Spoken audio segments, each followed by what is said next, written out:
The psychiatrist had never encountered such a strange patient. The plane he was on suffered a major accident. Hundreds of people lost their lives. Only 5 passengers survived. The airline arranged psychiatrists for them. The supervisor believed Claire was the best choice. Claire didn't expect Jack to be so cheerful. There was no sign he had survived a near-death experience. As they parted, he told Claire she had a sister. He urged her to visit her. Jack added, if she died, she would never see her again. Claire felt offended. She and her sister had once been very close, but after a quarrel, they had never spoken again.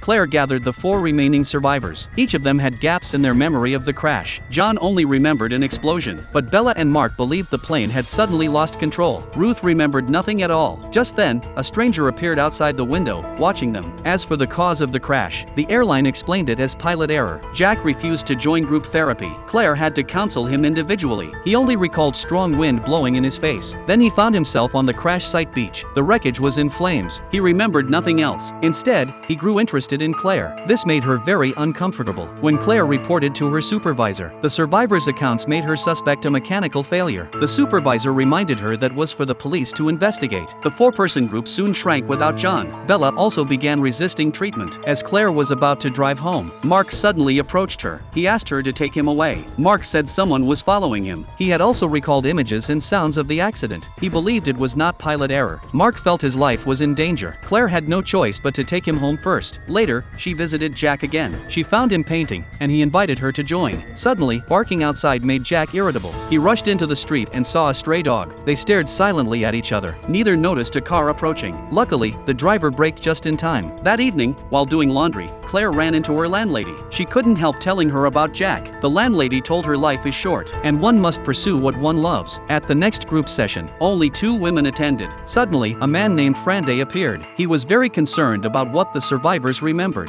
Franday insisted it was the pilot's fault. Claire was dissatisfied with that explanation. The next day, she visited Jack again. Jack said the accident had given him a new sense of life. He then drove Claire to the pier. They took a boat out. Together, they admired the sea at night. Jack stripped off his clothes and jumped in. Claire waited a long time on deck, but he never resurfaced. She dove in, trying to save him. Jack was only teasing her. In the icy water, they slowly drew close. Claire met with her supervisor. She told him 2 survivors had already disappeared. The supervisor suggested they had simply abandoned therapy. Claire wondered if she had overthought it. The next day, she went to visit Mark. She found his door unlocked. The house was empty. As she turned to leave, the stranger who had once watched them called out to her. Claire didn't dare respond. She drove away quickly, but the man shouted for help. This left Claire deeply confused. She turned back to demand the truth. The stranger said he remembered nothing. He explained that Mark had seemed familiar, so he had followed him to the therapy center. He also said he was a survivor. For Claire, this was a crucial discovery.